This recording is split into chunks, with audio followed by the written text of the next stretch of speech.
Being a part of a cult is very similar to being in a relationship with a narcissist. Who are you? I'm a professional dom. Things that I'm looking to create that will awaken something inside of others. One of the really beautiful things about Kink is its ability to eradicate shame. What are some of the keys to making a really great play party? You want to make it feel safe. I've had someone do a baptism burlesque. What is a baptism burlesque? Exactly what it sounds like. What's important to understand is that every single desire that you have is normal. What if my desire is to mass murder people or hurt somebody or harm somebody? Like, what do I do with these desires? In the tantric path, you're not looking to repress your desire. You're looking to constantly increase your desire and at the same time increase your capacity to control that desire. How did you become a professional dom? I grew up in a cult, basically. There was a lot of repression around sexuality. And then when you leave, the pendulum swings in the complete other direction. And now it's like, oh, I've got to take on the world and try everything. I've seen it swing in both directions. Any other advice that you'd have for somebody who's not been in a cult to recognize that maybe they're in a cultish position? Welcome to today's episode of Getting to Know You. I'm your host, Cameron Edward Benton, and on today's episode, I have the great pleasure of introducing you to Yossef Sagi. Yossef is a professional dom, a Tantra and Kink educator, and a cult survivor. And in this episode, we cover the creative artistry of being a professional dom, life lessons from being in a cult, and how to create a safe and awesome play party for all of your weird, fun friends, and much, much more. One thing I really learned from this episode was to pause, to take that time to check in with yourself before responding or proceeding with anything and everything that you do, but especially in the bedroom. And without further ado, here is Getting to Know Yossef Sagi. Who are you? Who am I? That's probably one of the best questions, and a question that I just look to answer every day. And I don't think that the answer is as important as the questioning of the who. I firmly believe that our identity is something that's constructed from the time that we're born, day by day, and who we are at any given moment is just the mix of the reactions to all the things that have happened into our life. And that I'll discover more and more of who I am, the more I remove those layers. So the more I decondition myself over time, I get closer to an essence of who I might be. But you can ask me that on any given day and it will come out pretty different. Yeah. Well, who are you today? What is that like essence? What is that experience? At this moment, I feel like an artist, very creatively alive. Yeah. Why an artist? Yeah, I'm not a typical artist because I'm colorblind and I'm not going to be like painting or drawing, and it's not through music either because I might be tone deaf as well. But I feel an artist, part of the work that I do is I'm a professional dom, and I think a professional dom is an artist, is a chef, is a business owner, because I'm looking to create something that gets a rise and experience out of people. That they look at it and something changes inside of them. And in that sense, I'm feeling very creative now. There are things that I'm looking to create that will awaken something inside of others. Yeah, I've heard you mention that a few times, that you see sort of the dom as the artist and the like submissive as the muse. And for the audience who's maybe listening, we're talking about the kink and BDSM space, with regards to dom and sub. Can you just share like more about that? Like, what are you seeing as the artist when you are doming somebody? I think that the first way that I looked at it is sort of this relationship. I've always been into spirituality, and that's been something important to me. So it's this relationship between the creator and the creation, right? Between God and the universe. And I think that that's a similar relationship, if you look at it in a different way, of the artist and the muse. It's the artist is creating something, but they're inspired by the creation as they're creating it. And the reason I mentioned some like other ideas, like a chef, a chef gets excited about their cooking because they create this meal and then they eat and someone else eats it, but they're looking to see the response of the person. Hmm. They want to create like an experience for them. This is the same thing an artist does. And I think that's the same thing that a good dominant does for their submissive. They're taking them on a journey and they're a reaction junkie Hmm. to the reaction that happens there for the submissive, whatever that may be. And you really want to create the kind of journey that's perfect for the other person. You want to anticipate their needs and desires and bring things into it that they didn't even know that they wanted or needed. Like that's the level of mastery that I aim to bring into the work that I do. Yeah, beautiful.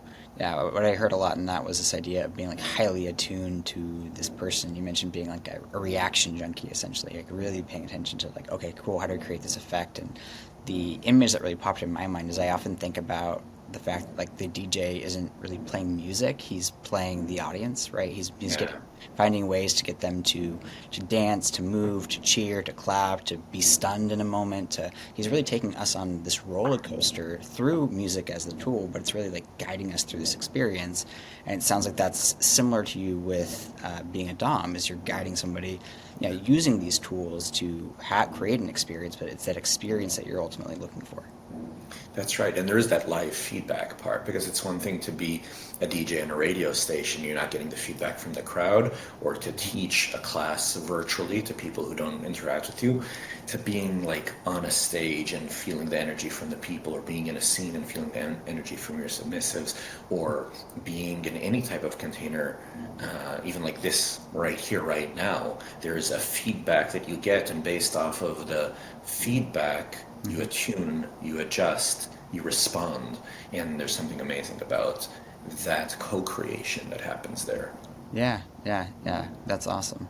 I love that idea of attunement. I had Misha Byrick, and we had a huge conversation focusing on the importance of attunement, of really tuning into somebody else and that feedback and learning to adjust something. And I'm curious from your perspective as a Dom who guides people through experiences, you're not simply just paying attention and listening, but you're also, like you said, co-creating. You're finding a way to maybe move the energy in a particular way.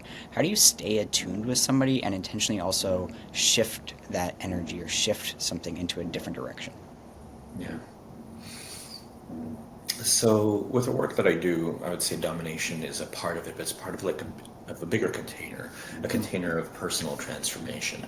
And sometimes that will look like a scene in a room, and sometimes that will look like a coaching session, and sometimes it'll look like somatic healing, and sometimes that will look like body or energy work. And all of the modalities might be different, but in all of them, there's still some this like back and forth that I'm interacting with. And what that is me trying to remove myself from being in the way of what needs to happen for the person. I firmly believe that the people I work with, they're going to transform themselves. They will heal themselves. I don't really think there's anything to heal from, but they will take themselves through their own process of growth. And it's my job to, and these words are overused, but hold space for that. And that means sometimes asking the right question, or bringing the right environment, or choosing the right implement, or finding, pressing the right place of the body to release something that they can work with for themselves, and then they can be in that experience. So it's always about taking it slow, pausing,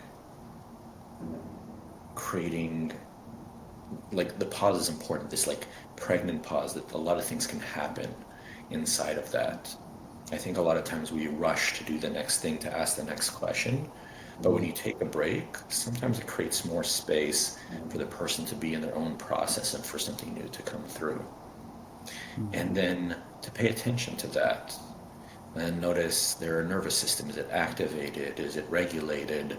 What's happening? So all these like subtleties and cues that you get from looking at a person from the way that they're breathing, the way that their muscles are tense or loose, their pupils dilated or not. Is there a hesitation in their voice when they're speaking, the tonality? These are all like micro things that I think that we learn to tune into over time. You kind of just answered the question I think I'm going to ask, but how do you learn to tune into those things? The only way to do it, make mistakes, figure it out, and like go along that way, or is there other ways to like learn those skills in some format?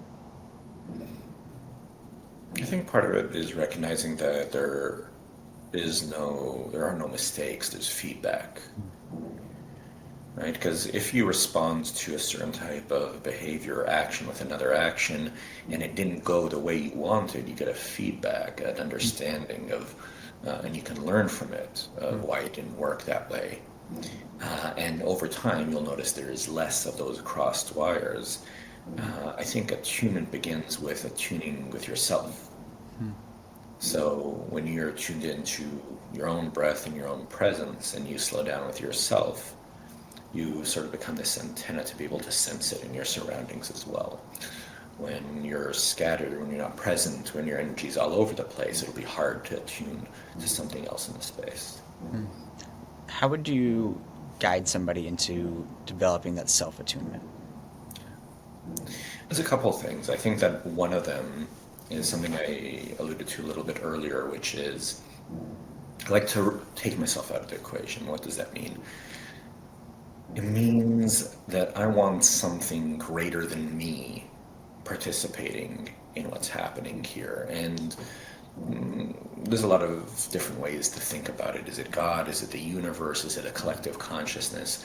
But I do notice when I try and remove the identity of myself as an individual and my ego from a situation, then I have access to a lot more.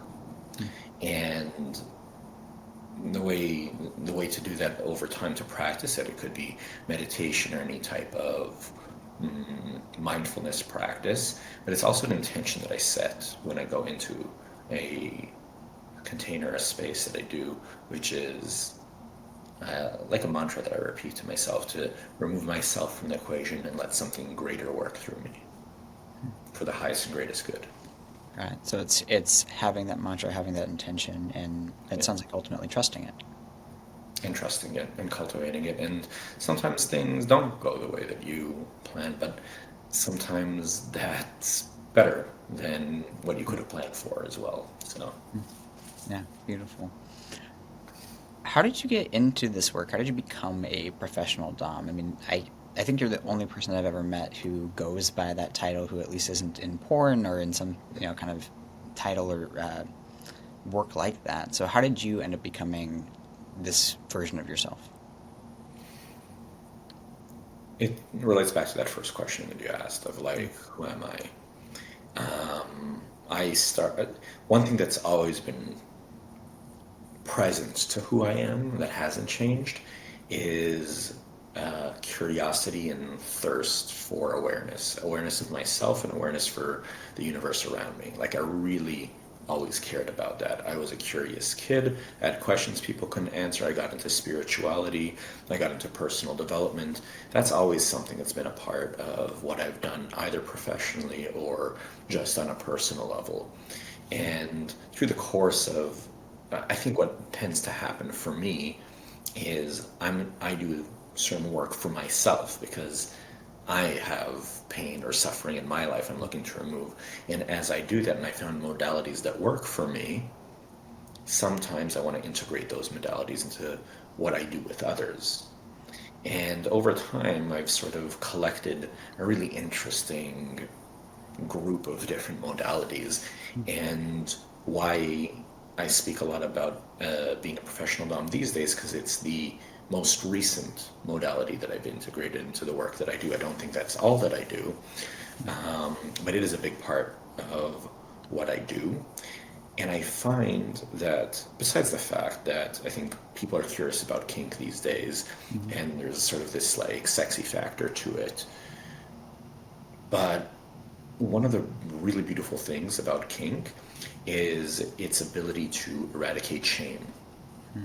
Because kink is about taboos, and taboo is about taking something that was shameful for you and finding pleasure and turn on inside of it. And that's what kink is all about. Hmm. And shame is one of the lowest resonating states that we can be in. So to transmute something that is that deep that I've personally struggled with feels really powerful, and that's what a dom does. So in some ways, I think it's one of the most beautiful types of work that you can do.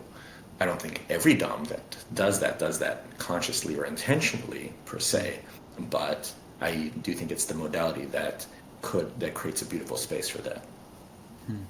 Yeah, I loved what you talked about with the word shame. And I noticed on the podcast you've been on and on your website, you mentioned shame a lot. I think you even used the phrase basically transforming shame into your superpower. Yeah. And how does kink or the work that you do outside of kink even transform somebody's shame into their superpower? In the sense that it creates a radical self acceptance of all of your parts. Hmm. And you become more powerful as you collect these parts of you that you've sent into exile over time. These parts that we're ashamed of, we hide them, we mask them, we repress them. And every time you do something like that, it's a part of you. So you're cutting off a part of yourself.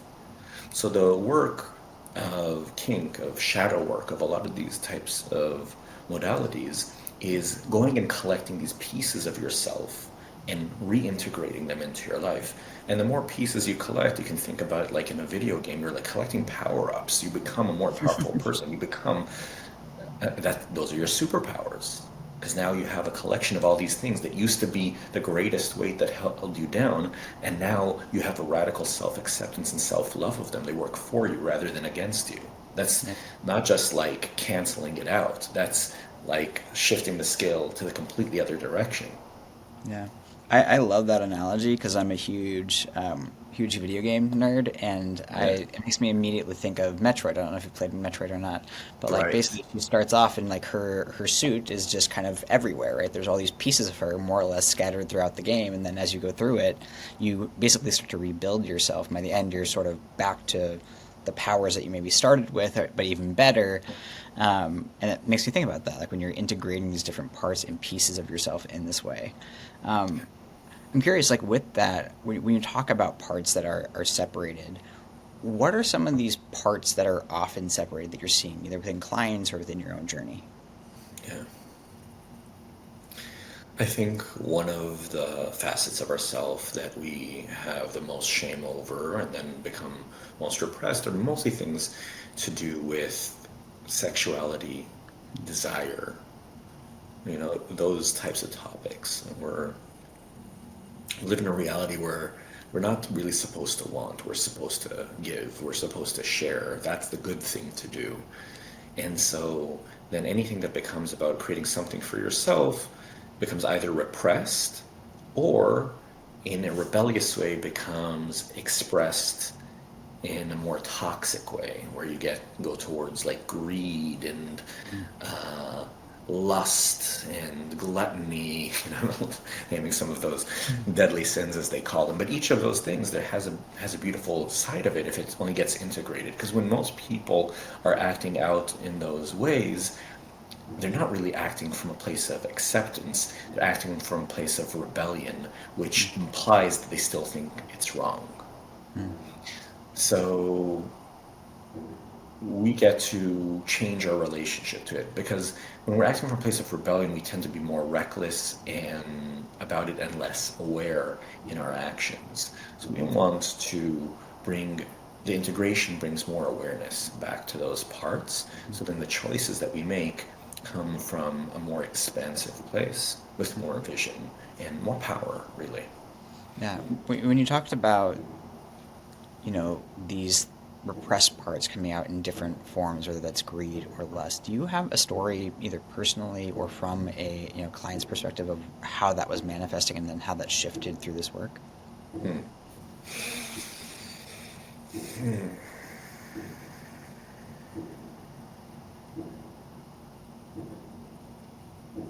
Yeah, what I see a lot, well, I've seen it both in my life and I've seen it For a long time, I was working because I grew up in a cult basically, and was a lot of repression inside of it. So before I got into the level of work that I do now, I was working with a lot of other people who grew up in similar environments. It might be a cult, it might be a religion, it might be a very repressive culture or family, and a lot of those people, and myself included, there was a lot of repression around sexuality specifically.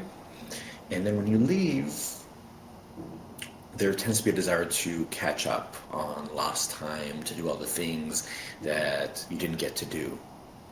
And what I've seen happens a lot is the pendulum swings in the complete other direction. And now it's like, oh, I've got to take on the world and try everything.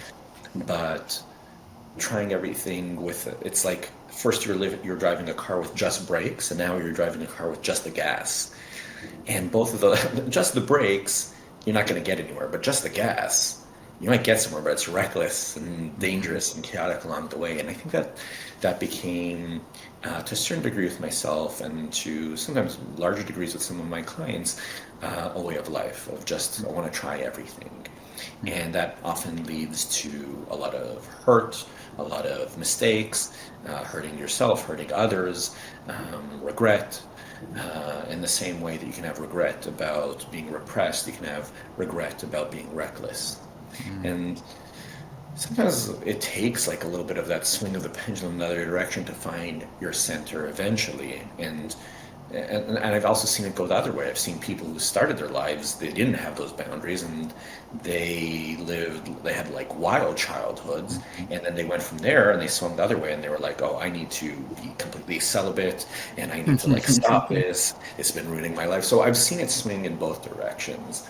And at the end of the day, I think what's important to understand is that every single desire that you have is normal, but just because something is normal doesn't mean you act on it without thinking about how you want to harness that desire. And Yeah. that's sort of a ground that we look to find. I would love to explore that because I think one of the things that I always find fascinating, true, and challenging all simultaneously are statements kind of like that, right? Where we kind of move out of a polarizing idea of like good or bad, and we're like, okay, where like everything is like all your desires are normal and healthy, and then I think, okay, well then what if my desire is to mass murder people or hurt somebody or harm somebody? Like, what do I do with these desires if supposedly all these desires are fine or normal or healthy? But, these desires, if fulfilled, could cause serious harm. So, like, how do you actually, I don't know, how do you navigate that? Because Yeah. I think on one hand it's a nice, axiom, but on the other hand, there's like, it seems like there's something missing there. Absolutely, especially in the world of kink, some of the desires that we're talking about are desires that would scare a lot of people, or desires that aren't socially acceptable. And even to the degree that you, which is like, I don't know, a lot of people have a desire to be mass murderers. I guess that can happen occasionally. Um, but there's a difference between, I think we can all find in ourselves the moments where we have a violent thought, right? And to see where, and like everyone experiences that. So how come we don't necessarily act on that? And what do we do with that? Well, there's always a reason behind what you want, and you have to ask, why is it that you want what you want? And I think when you start asking the why, you start finding the deeper reason, the deeper things of what are your real desires. Because I don't think anyone really wants to kill a bunch of people. I think there's something behind that. Are you angry at the world? Do you want to change the way your life is? Do you want to change the way the world is? And you think that certain people aren't doing it right?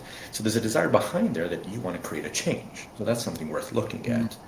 But if right away someone says, this is my desire, and someone can't hold that and it scares them, then the person remains with this twisted relationship to that desire and identification with a desire as that specific thing, and you think I'm wrong, and then it becomes this right wrong thing. And instead, coming from a place of curiosity and why is it that you want to experience that. And to bring it back to kink, I think that that's the difference between conscious kink and the way kink is practiced a lot of the time. There's a lot of people who don't do it consciously. They're going and creating scenes that can be very violent, and a lot of times they're doing that to relive these old traumas, but they basically become addicted to it, and there's no healing there, there's no change there. It actually reinforces negative patterns. Conscious kink would say, okay, why is it that you want to experience this particular thing? If it's a certain type of pain or consensual non-consent or whatever thing that you want to experience there, is it for the sake of reclaiming your power? Is it to change the narrative? What is it that you want to do with it? So I think it's important and why behind the what, and then you can do more with it. And Yeah. within a kink container, there's a lot of things that you can do with consent, and I think that's the other difference. That whatever you want, when I say like your desires are normal, because if you have something inside of you, it's important to normalize it. But just because that desire or thought exists inside of you does not give you the right to cross someone else's boundaries to their detriment, right? So your desire should never intersect with someone else's boundaries. And in the container of kink, you're able to create spaces where you can step into even very edgy desires in a consensual container with someone else who knows how to hold that. And that becomes more powerful. Yeah, that's something you've mentioned a few times, in here and in other work that I've seen you do. Is this focus on creating and cultivating space, whether it's the spaces in your play parties or the space that you're having with a sub or in a coaching container. That sounds to be like a very important aspect of the work that you do. What are some of the key things that you focus on to create that safe space? Yeah. So safety is the key word for creating space. Like the other person needs to feel safe because our expression is stunted in a place of fear. So we're able to express ourselves more when we feel safe. How do you cultivate that safety? By building trust. And you build trust in a variety of ways. You can build trust by working to regulate the other person's nervous system, and that can be a somatic experience. It's also having a lot of conversation and agreements and then sticking to the agreements. So when I do a play party, there's agreements that everyone agrees to hold when they come to the space, and I repeat them every single time. Knowing there's agreements in place helps to create safety. Another thing I do at my events is I have guardians, people in the space who are there to just be there if you need them. And I find that people don't always go and use the guardians, but knowing that they're there makes them feel safe. When I do a scene with someone one-on-one or a couple or something like that, I have an 8-page negotiation document for them to fill out, and I spend at least an hour going over that with them and making sure that we're all on the same page in terms of agreements. And then I do my best to stick to those agreements as well and make sure that they stick to their own agreements, because sometimes people will violate their own agreements as well. So it's a delicate balance. To create a safe space, both people need to be involved. One person needs to take the trust fall, and the other person needs to be there to catch them. Beautiful. With the negotiation document, I mean, 8 pages is a lot, and I'm really curious about this because I know one of the common things that is talked about within kink and in the kink space is this like heavy negotiation, and I would say it's like less talked about. But I've met a lot of kinksters who don't enjoy heavy negotiation, not just from like a tactical standpoint, but I just like it for them. It kind of ends up ruining the experience, and they prefer to kind of figure out things as they go along. And this might be a little bit different than say like a heavy, bondage scene or something very specific. With certain things you definitely want to get more into it, but like prefer to find a way to like, and I find what they both want through fumbling through it a little bit versus like doing a bunch of heavy negotiation up front. I'm curious what you think about that. I definitely think that the degree of negotiation has to match the degree of edginess of the scene you're going to step into. So if you're going to do something that's going to be edgier, more intense, you need to have more negotiation to figure that out. If it's just two people playing together, maybe there needs to be less negotiation. There's a lot of facets that matter. Is the two people that met for the first time are going to need to have more conversation than a couple that's been together for a long time and already knows each other well. People who are more attuned to energy won't need to use as much verbal communication as people who aren't attuned to energy, right? Some people, like, because we've seen what happens when there's not enough communication is you test. Yeah. You test, is this okay? I put my hand here, that seems okay. I'm gonna move my hand up, is it still gonna be okay? Oh no, maybe it's not. I can't tell, did they wince or is it just, did they get some gas? Like, I don't know. Like, when you don't know, you get in your head. So if you find yourself in your head, you're probably not attuned. When you're in your body, you're attuned. And one of the best ways to get out of your head, especially if you're not a person who attunes naturally, is to take all the things in your head and say them out loud. So an 8-page document is a very deep way to do it, but a simpler practice that I have for simpler type of interactions is you just share your fears, your desires, and your boundaries. And when you take that and take it out of your head and you say it out loud, the other person now knows, oh, I know I'm not going to cross that boundary. I know this is what you want, so I'll try and do it for you. And acknowledge the fact that there is some fears or worries around that. And when you do that for each other, that's something you can do in 5 minutes. It'll already make the situation feel safer. But I also think there's something sexy about communicating your desires, and there's also something sexy about communicating your boundaries. So I think you can put that out there and make it sexier.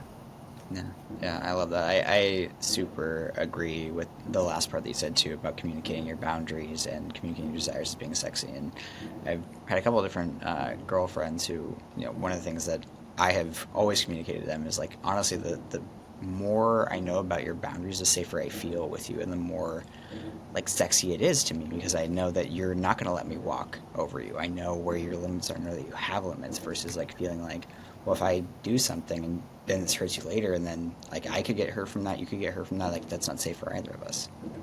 And when you told them that, how did they feel and how did they respond? Some of them are like really surprised. That's one of the things that I think is really interesting. Is have one friend who I remember sitting on the couch with her and we talked about that, and that was like her insight from like our New Year's gathering that year was just she was like, wow, men like it when women have boundaries. And it's like, yeah, it's really, really nice for you to have that. And others are just like, really appreciative and positive. And, a lot of the people that I mingle with are in the sex positive space in some formats. They are pretty like good with that, I would say, up front. But usually it's like it just builds that trust, I find, more than anything, right? You get this sense of connection that this person's caring about me and they want to keep me safe, and that makes them want to lean in more too and like have fun and engage in this way, knowing that you're going to protect that. And I mean, I've even found, with interesting boundaries with a partner where she was really cool with me like grabbing her butt basically whenever, but like basically her breasts were off limits for that point in time and didn't want to kiss at that stage in our relationship.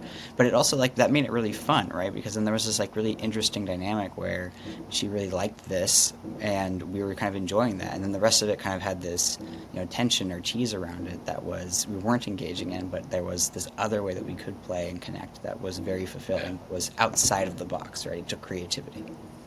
Yeah, exactly. Every time there's something you can do, you have to think more creatively about the things that you can do. Yeah. Yeah, say more about that because I know you've always been very creative, and I actually got to teach a class at Burning Man where I was guiding couples through power dynamic stuff. And one of the things I did there was like I was initially when I would have them start, I would have them give orders or commands without any touching or instruments. I was like, the one rule is you guys can't interact and physically. You have to find things for them to do without touching, and then for me that helps create that creativity. So I'm curious from your perspective, with all the work you've done, like what are you seeing when you start to like limit and restrict things? What creativity comes from that? That actually reminds me of a workshop that I gave as well, which I'll get to. Well, I'll say the name of it was called the Almost Temple, because my big event's called the Mystery Temple. This was called the Almost Temple. It's like you got to do almost, but not quite. And I developed it because one of the things that I noticed that a lot of people do around sexuality is they get on the sexcalator. They have their way of doing things, their way of escalating things sexually. Um, so flirting, foreplay, oral, penetrative sex, orgasm, cuddling. And it's sort of this like wash, rinse, repeat thing. And people, and that's most people's way of doing things, but everyone has their own sexcalator that they get on. So when I do the almost workshop, um, and I say certain things are off bounds at certain times, like maybe there's no touching at all, or maybe there's only soft, sensual touch, and maybe there's one of the things I do is almost kissing. You can't kiss, but let's see how close you can get without kissing. People start getting creative when when you break them out of the pattern of what they usually do, and they have to think of new ways to find a turn on, to find eros within themselves and within each other. And I actually did one of these almost temples for a group of queer men. And what was amazing there is queer men, from what I found, are still men. And men tend to, in our society, tend to rush things sexually. Straight men, queer men across the board. And the only reason things tend to get slowed down in straight relationships is that there's a woman there. And women tend to slow things down. But when you have two men, that slowing down doesn't tend to happen. This is all feedback I got from them. But at the Almost Temple, what happened was I created the space where they had to slow down, and they found all these new levels of pleasure and ways of being in their sensuality that they didn't know was available to them because they only did things a certain way. So a lot of times, that's what I mean when I say when there's things that you can do, you need to discover more ways to work within what you can do. Yeah. What are some common ways people could implement that, whether they're a heterosexual couple or whatever that they're seeking, whatever type of relationship that they have? Like, what are some common things that they could kind of toy around or play with to kind of create restriction that creates creativity? Yeah. I like the idea of what I call creating the sex lab. So, like, a laboratory is a place where you go and you experiment with new things. So instead of just, doing the usual things that you do when you get in the mood, is maybe you take turns bringing a desire. Maybe you want to try something new. Maybe it's just a new position. Maybe it's a new kind of toy. Maybe it's a new power dynamic. Maybe it's something that you saw in a movie or an erotic film or something like that. But you bring in something new. And when you bring in something new, you break that monotony of things and you break that chain of doing things a certain way. And that could be that one person is more clearly in the role of the giver and one person's more clearly in the role of the receiver, and then maybe you switch that. Maybe you play with the power dynamic. So there's a lot of ways that you can bring experimentation into it to break the mold of what you normally do. Got it. Maybe you work with different parts of the body that you normally don't give attention to, and you find that there's erotic spots there, like back of the neck, behind the ear, behind the knee, and the crease of the elbow. There's like a lot of places that we sometimes forget to pay attention to, and there is so much pleasure to be found in those places. Yeah. We're both bald men. How good does it feel when someone gives you like a really like thorough head massage? It's and for them too, people with hair, they don't really get to feel that usually, and they get their hands on you and they're like, oh wow, this is a new sensation. Right? Yeah, very true. Although I do miss having my hair run through. It's definitely a sensation that I miss Right. having. And I no longer I get that agree with that. I agree with that. one. I love that. I want to circle back to your beginnings and your being born and raised in a cult. Can you Yeah. share just more about what was that experience like for you? Like, if you feel comfortable sharing, like what Yeah. was the cult you were in? What were they like? What was that experience like for you? Yeah, I've spoken a lot about that. Um, I try and see things as less and less as time goes on, as black and white, as right and wrong, as bad and good. I definitely wouldn't recommend people join a cult, whether the one I went to or another one. I think it robs you of your individuality and independent thought. But all cults must have something good there if there's people going in the first place. Because how do you lure someone in? There's something good that you're offering. And I think that that's true for all cults or religions or something. There's something good offered there, even if they take advantage of you later. And I did get a lot of benefit from being in it. I think I gained a lot of depth to my wisdom and my spirituality in that place. There was a lot of discipline that I gained in there, self-discipline, commitment, and yeah, so those are some of the benefits of it. But I think what happened is that I soon found that I didn't need something external to do that for me, especially since it was then being manipulated and used and corrupted. Yeah, and that I think that we all go through these two major paradigm shifts. The first one is from, wow, everything's chaotic. I need something external to create a structure for me, to hold me in a space. Yeah. And then eventually to be, okay, I got myself. I don't need something external to do that anymore. So where I was, it was probably helpful for me. And after a certain amount of time, I didn't need that anymore, and I left. So did you join the cult when you were older then, or were you No, I was 10 years old, and my mom brought me in. Got it. But even so, I think there were time. There's still, even when you're young, there's like a time where you eventually have to choose something for yourself. And I do remember that I chose it for myself in a deeper way when I was 20, just 10 years into it. That I like committed to it of my own accord in a deeper level, and I wanted to be more in. And I also remember when I started hesitating around that and finding it wasn't right, and that it still took several years after that for me to completely choose out. Yeah. Could you share more about, I mean, you talked about discipline, some of these different things it's given you, and some of the, like, feelings of corruption and this kind of piece, but, like, what, like, as comfortable as you can be, like, what was actually going on in that cult? Were you, like, that you were learning discipline, or were you were finding these places that weren't aligning? What were you even drawn to that made you want to be a part of this more?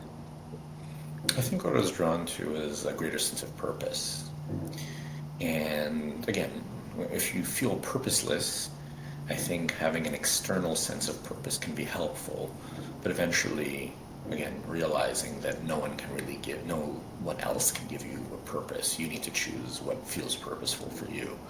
So it did give me a sense of purpose. In terms of discipline, I would say that a lot of the practices in that path were, yeah, a lot of things around discipline and more ascetic. There was fasting, and there was like staying up without sleeping and refraining from certain behaviors, a lot of things around sexuality.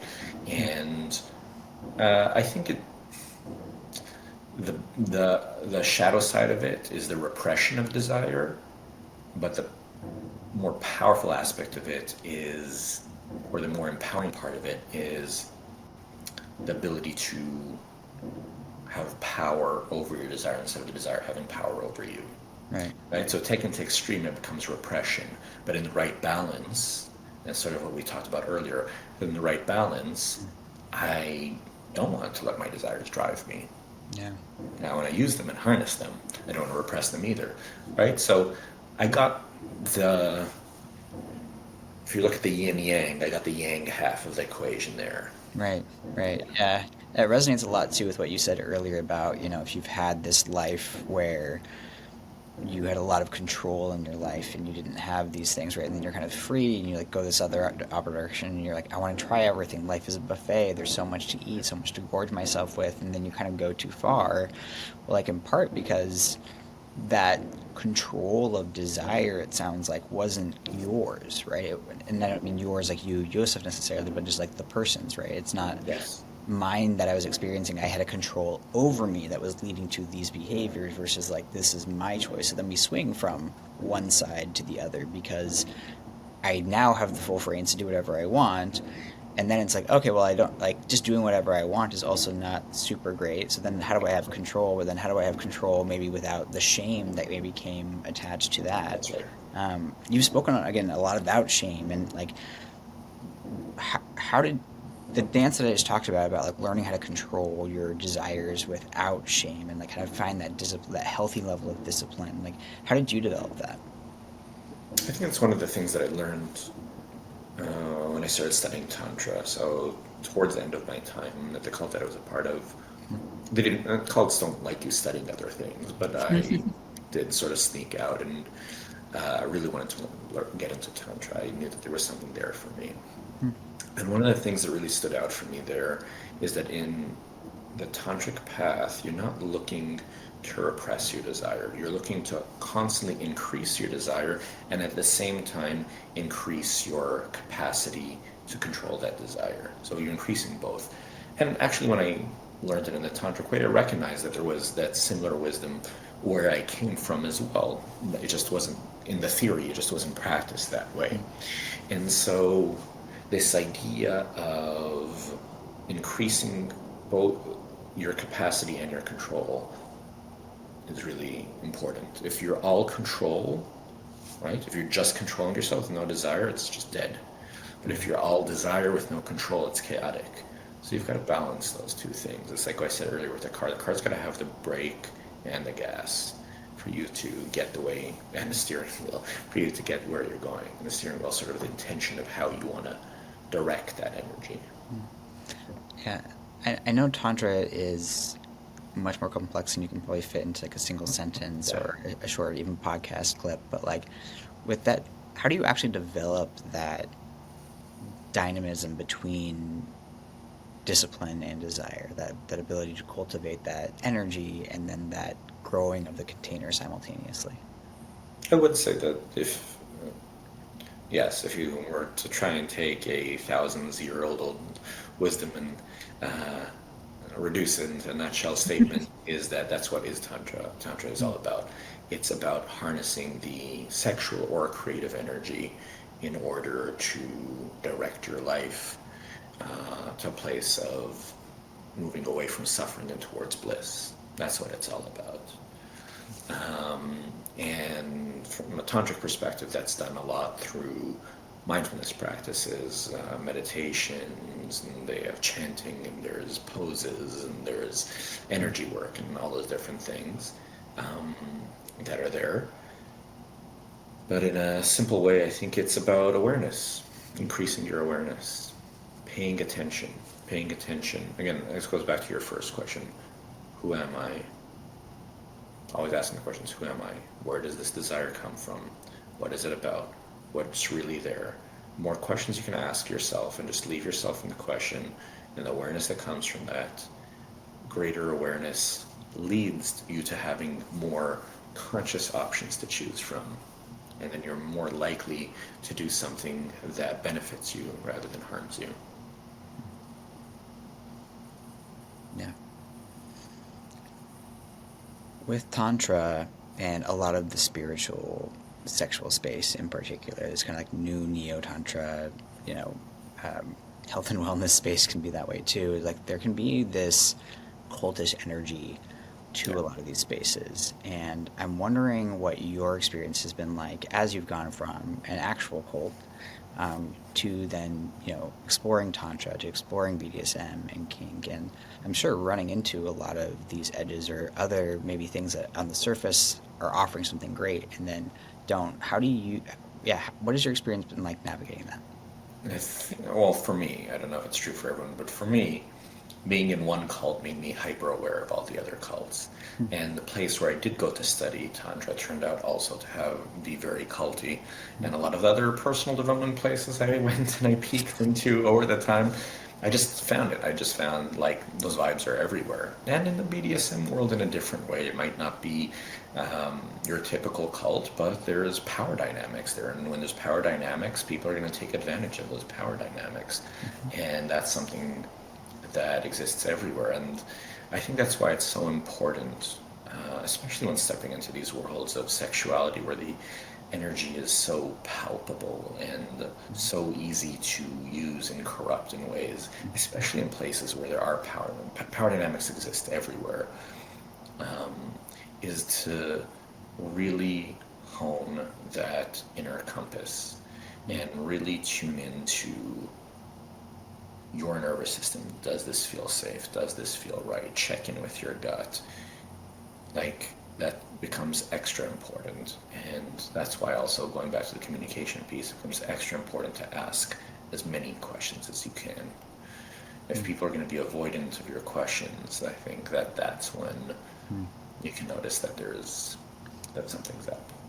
Yeah. Any other advice that you'd have for somebody who's not been in a cult to recognize that maybe they're in a cultish position, or that something that might be interacting doesn't have their best interest involved? I mean, there's some typical things that cults do, and in a lot of ways, being a part of a cult is very similar to being in a relationship with a narcissist. It's the same basic things that happen. There's love bombing at the beginning. There's something that they're giving you to get hooks into you. And before long, you notice that there's a shift in that, and it's less about giving you, and it's more about taking from you, taking your time, taking your energy, taking your money. There's going to be a lot of gaslighting and making you think that certain thoughts are crazy or not believe yourself, not to trust yourself, not to trust other, don't trust your family, don't trust other things, trust us. And there's a lot of separating you from the world around you so that there's less things for you to anchor to, so that they can hold you deeper. Some things that happen in cults is a sort of worshipping of their figures, not necessarily like a god, but putting them on a pedestal above everybody else. So these are some telltale signs of cults. And if you're unsure, one of the best things you can do is, whether it's a relationship or whether it's an organization, is completely cut off from it 100% for a month, and start noticing the awareness and the thoughts that come to you. Like, leave that organization or leave that person for a month. Don't have a single text exchange. Don't respond to anything. And notice the things around you, and you'll see that usually that awareness starts coming back to you.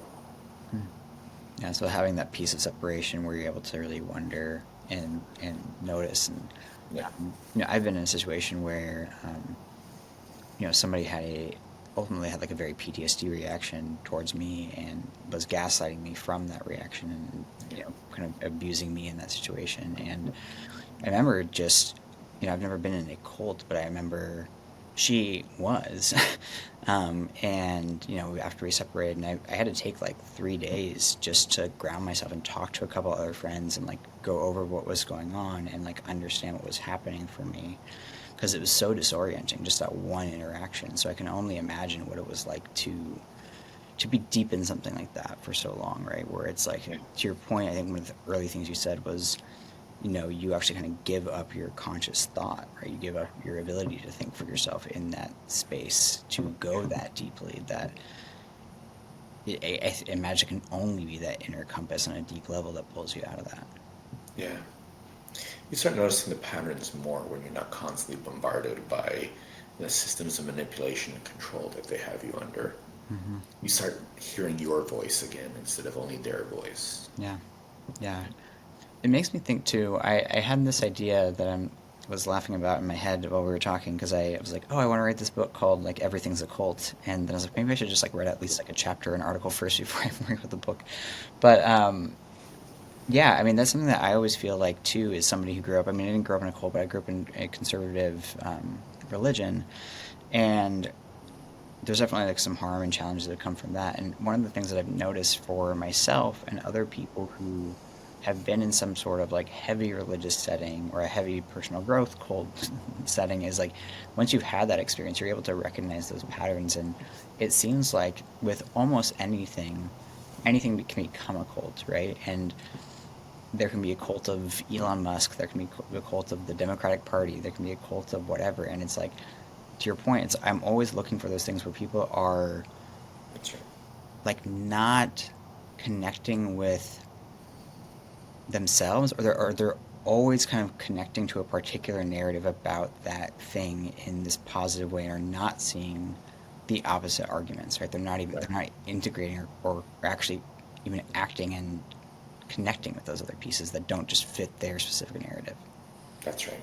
That's exactly it. And I think the key to living a more empowered life that's more with independent thought is the ability to have, yes, critical thought, subtlety, to move beyond the judgments of right and wrong and understand that everything is a lot more complex.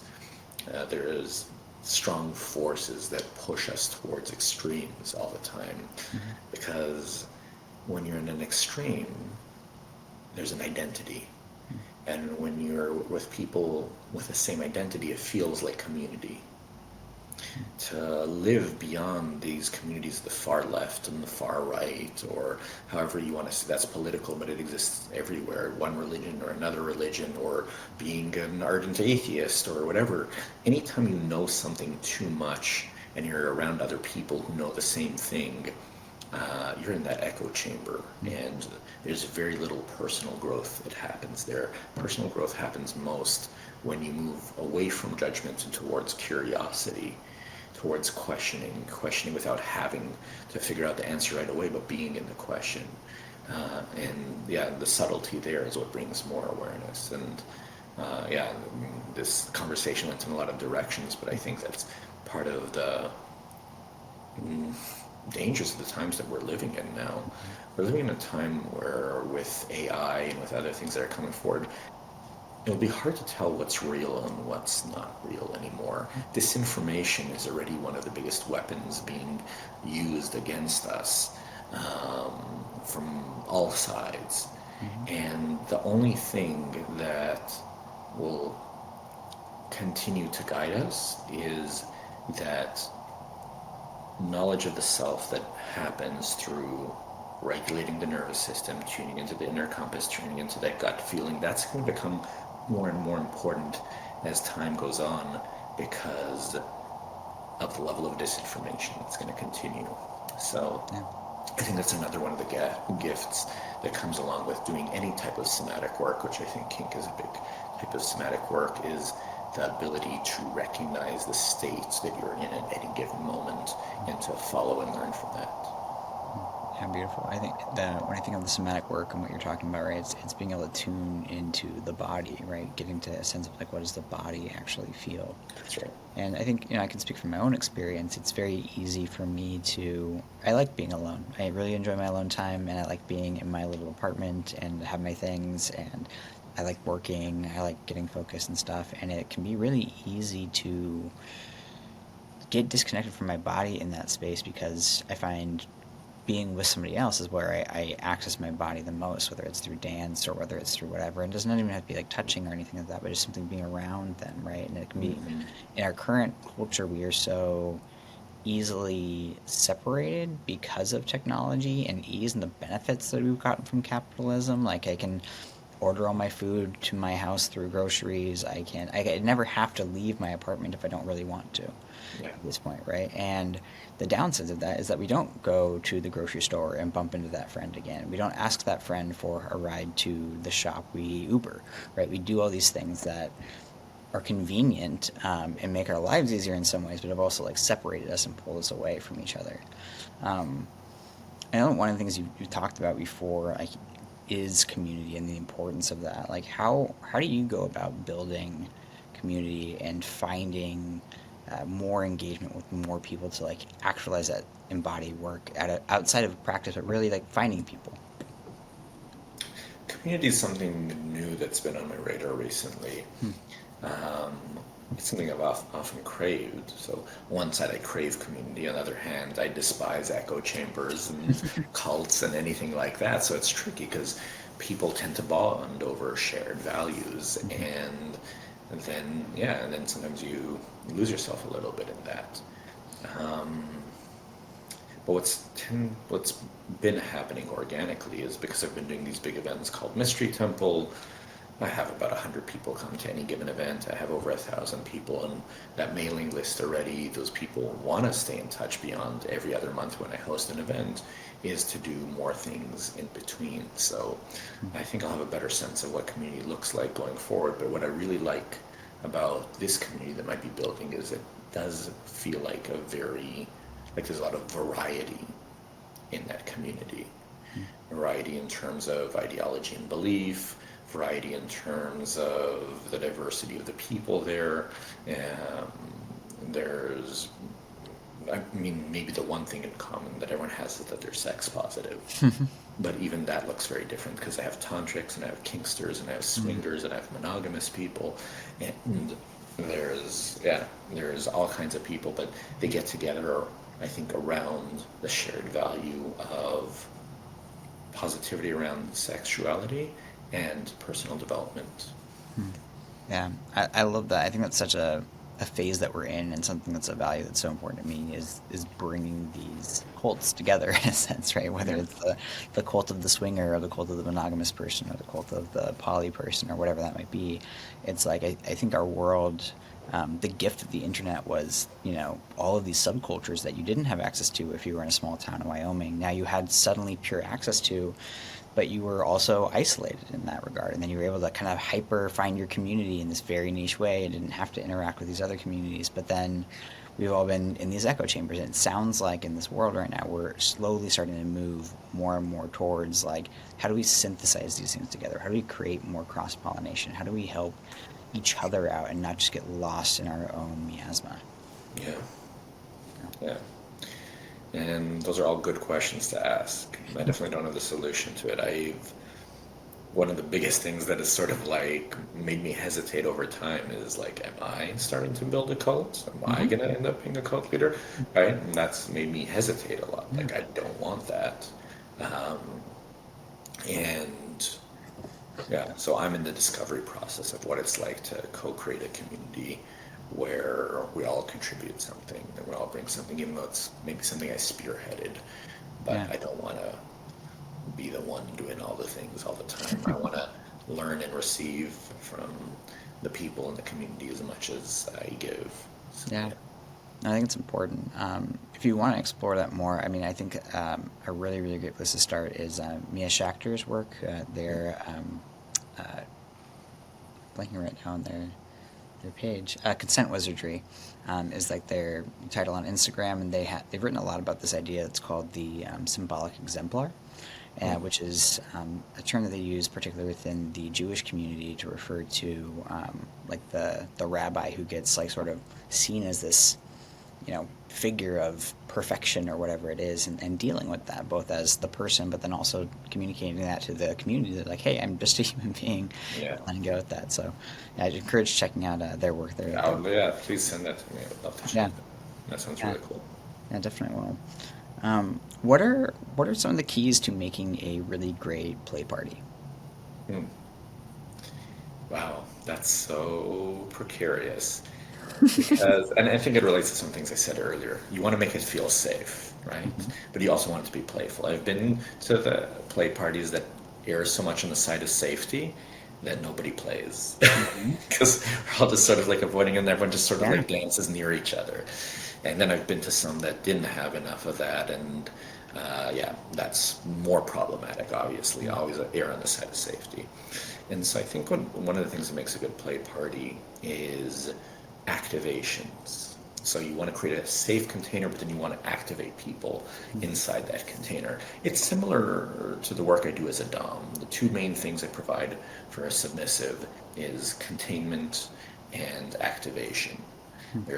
I want you to feel safe and held, but then occasionally you're going to get an order or a spanking or a jolt or something like that that's going to create a response from you. So we need both of those things. So the same with a play party.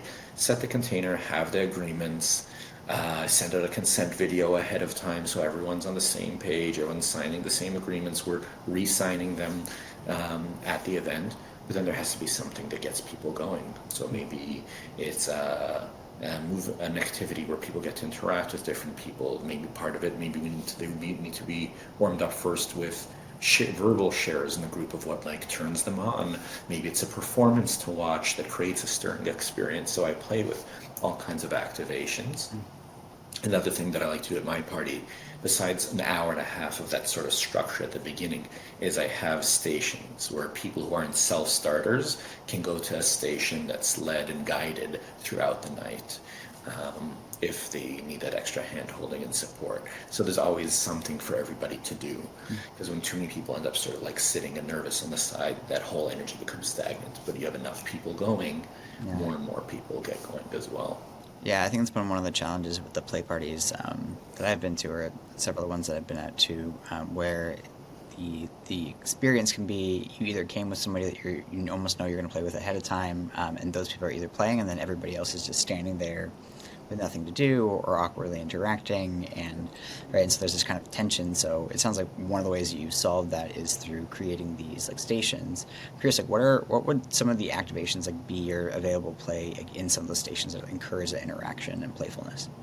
Sometimes I'll have a dom, sometimes I'll have someone leading a tantric practice. I also have different themes for my mystery temple. So my next mystery temple is called Wildest Dreams, which is all about speaking your desires out. So that's really encouraged at all of my events, but this one in particular, it's about speak your desires. Maybe someone doesn't want to step into that desire with you, but make it alive, put it out there. And yeah, and so part of the activations there will be how can we make some desires come true for other people? You put them out there in the group, see who else might be excited to do the same thing, and get people wanting the same things together in the same space. So that's a way to do it.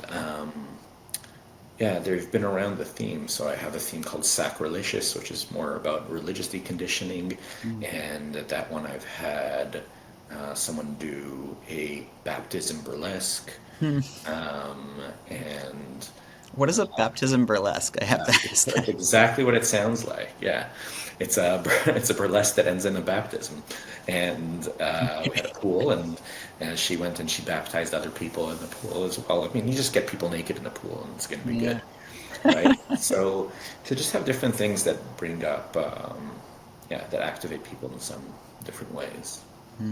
Very cool. Very fun. Yeah. Um, any You talked about this a little bit before with the guardians and the consent stuff, but anything else that is really important to not simply just have people feel safe, but actually like maintain safety throughout a play party? Well, one of the best things that I do at my play party, that most play parties don't, is that my play party is sober. So almost every play party that I've been to, it's not a strictly sober event. Why? Because a lot of people need alcohol or weed or something as a social lubricant, right? It lets you put your guard down a little bit. It'll be a little bit more open. So I want people to get there without the use of substances, because all those substances do that. Another thing that they do is that they lower your ability to be truly consensual. Because the more intoxicated you are, the less ability you have to give informed consent. So I think one of the main things that makes my event super safe is the fact that it's a strictly sober event. Yeah, you mentioned that what you do is you help people kind of reach that similar state, but like with consciousness, with that ability to have give and receive full consent. I'm curious for that piece. On your website, for at least one of the play parties or temple parties, it talks about like this sort of, you come in, there's like a warm up, and then there's like the doors closed, and then it sounds like guide people through like basically a 90-minute icebreaker. Like, what is that? You don't have to give like that specific on like what that icebreaker is, but like what do those icebreakers really look like? That's taking 90 minutes and like getting those people to that healthy, elevated So state. that 90 minutes includes an introduction to the theme, agreements. Again, we're going over the agreements. And then there's usually 2 or 3 other things, and those things might be either a performance, which I see a performance more as an activation. You watch something that's edgy and sexy and it gets you in the space. It could be group shares. It could be a guided activity. It could be sort of like a puja type thing where you're interacting with several different people in a more sensual way rather than explicitly sexual. But it's things to start getting the group warmed up. So that takes about 90 minutes between all of those different steps.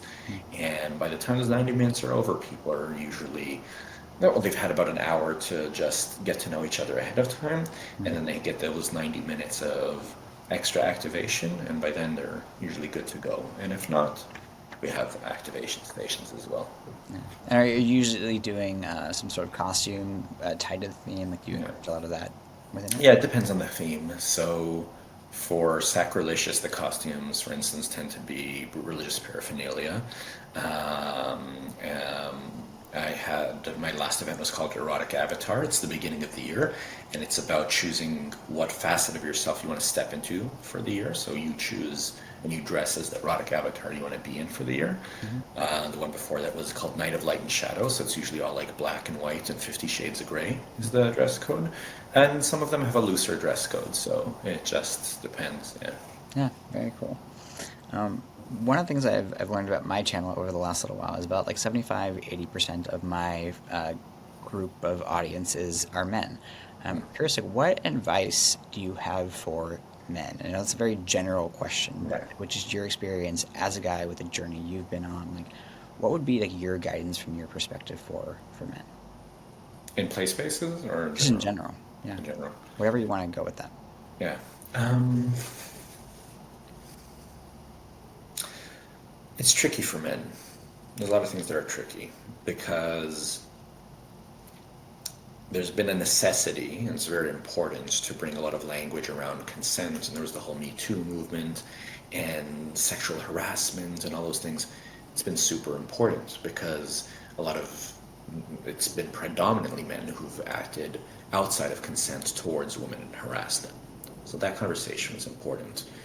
Again, there's a swing of a pendulum. What I've seen that happens to a lot of men, especially growing up in the more recent generations, is now the repression, right? Because they were fully expressed without any boundaries, so now they put extra boundaries on themselves. So not only do they not do anything, but they also don't even ask. They just repress. They just repress that energy, and they become extra shy, and they don't express themselves at all. And I think that that's sort of tricky, and it's leading us to a place where you go and you see some parts of the world, in East Asia, for instance, where there's like it's not just in East Asia, it's even here among the younger generation, is very less sexually engaged. And the more that, again, AI comes through and is able to give you companionship, let alone by the time we get robots that get closer and closer to feeling and looking like humans, it's going to replace the need for a relationship. People are already doing it with their phone. People just swipe on dating apps and don't even meet people because you get the dopamine boost of just swiping and maybe matching, right? So I think what men need to do is to center back into themselves and really tune into their desire. But then after they tune into their desire, not let the desire rule and control, but just be aware of it. Express it. Find a place where it's safe to express your desires, and then go out into the world and take a risk and ask. If you're interested in dating someone, playing with someone, whatever it is, put yourself out there, being completely unattached to the results of that ask. Because I think what happens most of the time, people ask and then they feel they get rejected. You don't get rejected. A person doesn't want to do an action with you at this time. They don't want to do the thing with you. It's not a rejection of who you are, but we over-personalize it. So we got to put ourselves out more as men, right? And step into our desire. A man in his desire is sexy, and not everyone's going to want it, and that's okay too. Yeah, I think that was very well said. One area that I wanted to dig into more, and I have the similar kind of conundrum feeling that comes up for me with that you explored earlier with, like, you know, all of your desires are fine, is that sense of that separation between, oh, they're not rejecting me, they're rejecting, you know, doing this thing with me or whatever. And I know a lot of guys, myself included, have, you know, can take rejection very personally, or it's been very painful, or there is that, well, how does that work? How does that make any sense? So can you dive in and explore that a little bit more? How do you separate your sense of self from what someone else is rejecting? So I do this a lot in my consent talks, and I say one of the best things that you can do is separate your desire from the ask. So instead of saying something like, "Can I kiss you?" you say, "I would love to kiss you. How do you feel about that?" So you're splitting. You get to own the desire. You get to you get to want to kiss the other person, whether they want to kiss you back or not. You don't get to kiss them. You don't get to keep telling them that you want to kiss them, but you get to want to kiss them. That's okay. So you get to keep your desire, even if they don't want to do it with you. So there's an ownership of the desire. So separate the desire from the request is one thing. The other thing that I encourage in my consent talks, it's not something you have to do, but it's something that I think is helpful, is to recognize that both asking and saying no are very hard. Asking is putting yourself out there, and it's scary. And saying no is potentially making someone else feel bad.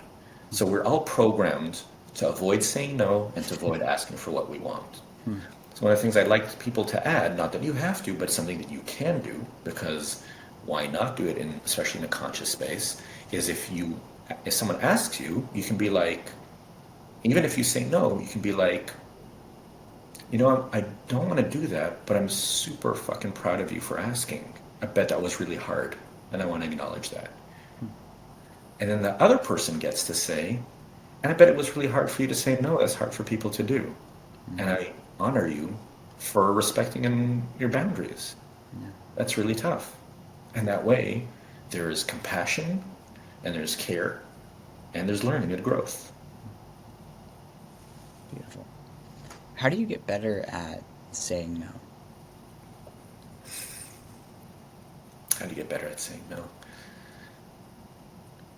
I think the first important thing to do is pause, and I've said that a lot today. Pause before you ask, and pause before you respond. A lot of people, whether it's a play party or it's out in the world, you set an expectation of how you should be instead of being in the moment. So yeah, maybe you go to a play party because you want to play, but maybe when you get to the play party and you look into someone's eyes and you stand in front of them, instead of blurting what you thought you wanted, tune again into your body. What really you want? Maybe it's just a conversation, maybe it's a cuddle, maybe it is a kiss, maybe it is more. So tune in before you express it. And then when someone asks you for something, tune in before you respond. And if you want to respond right away, you might go into your old patterns of like saying something you don't really mean, which is like, "Oh, I don't feel so well," or "not right now," or all the things that people say when they mean no, but they don't say no. But if you just tune in for a moment and you take that reflection, you can really see, is there a yes in there? Is it a maybe? Is it a no? And if it's a no, then can I be caring and loving with a no, like the way I just demonstrated? And if it's a maybe, then what are the things that I need in place to make it feel safe enough to be a yes? And if they're not available, then it's a no. Beautiful. Just pause and tune in. And the more you exercise, the more you'll see that when you say no, you didn't kill someone. The more you see that when you put yourself out there, they didn't kill you. It's really not the end of the world. It becomes less and less hard. I know, I was terrified. Even though I was the one hosting the play parties, most of the time and even at my own play parties, I didn't want to approach anyone. Scary. I put myself out there. Sometimes I get a yes, sometimes I get a no. And I just go on with my night, and I'm fine either way. Yeah. I'm curious about that with the, hosting a play party and then also interacting with the people there. I think to your stance, like one of the things that I can be challenged by is if I'm helping people or if I'm creating a space or something. It's like creating the space in one hand because I'm not seeing it out there and I want to be able to play in it, but I'm also worried that like if I'm playing in it, there is that power dynamic that exists there. How do you navigate those waters safely? That's a great question. Yeah, I definitely find myself behaving differently if I'm going to someone else's play party versus at my own. Yeah, at someone else's play party, I feel I have a little bit more space, versus in my own play party, I'm probably going to be more in the receptive mode. If someone wants to have an interaction with me, and even then I feel into it, or over time, it's a community. There's friendships, connections. I'll probably just give it more time. Hmm. Yeah, Yeah. I think that's what I find. Is there something that's happening here that's organic, that's not related to the power dynamic? Hmm. It's Yeah. hard to tell, but I think that pausing and not rushing into it. Again, anytime you take your time, ask the questions, gain awareness, it's a safer way to do it. Yeah. Do you, with anybody, whether it's the guardians or other people that you trust, do you have um, like a feedback cycle for yourself to like kind of help keep your ego and other things going on in check when you're in that space, so that you're like, okay, cool, like I'm doing this and building the play party, and now I'm becoming, the play party guy, and it kind of like you said, kind of gets out of control into that cultish energy. Like, how do you keep yourself in balance and in check with your own integrity through that? Yeah, I think a big part of it is my partner, Hmm. who's there with me, and she shows up to all the events, and I get feedback from her, and I value it. And of course, she can be biased, so that's not a perfect system. Hmm. There's, yeah, there's. I have friends that I've told them ahead of time Hmm. that I would love for them to keep an eye on me and keep me accountable to things. Hmm. And yeah, the guardian system specifically, the guardians don't both be guardians and play at Hmm. the same time. It's one or the other. So they're another good objective party Hmm. to what's happening in the space at the time. Yeah. Hmm. Yeah. And then for somebody who has, never been into BDSM, never been into Kink, never been to a play party, like, where do they start? How do they start getting into this? How do they do this and explore this safely?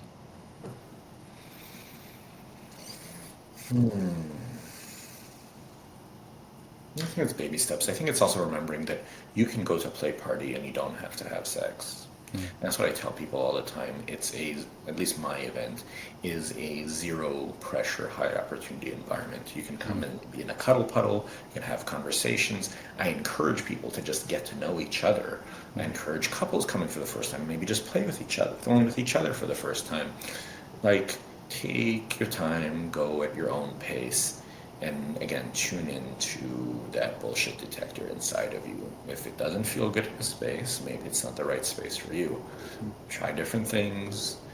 It's a world that there's a lot of things available, but there's a lot of not so great stuff out there. Hmm. So take it slow. I keep going back to that, but I think it's take it slow and check in is the answer to most things. Yeah, I think that's great. Really, really great advice. So this has been a really, really lovely conversation, and I'm loving all the direction we're going. One last question I ask all of my guests is just, what's one question that you might have for the audience that might have them think about something in a different way or see things from a different perspective?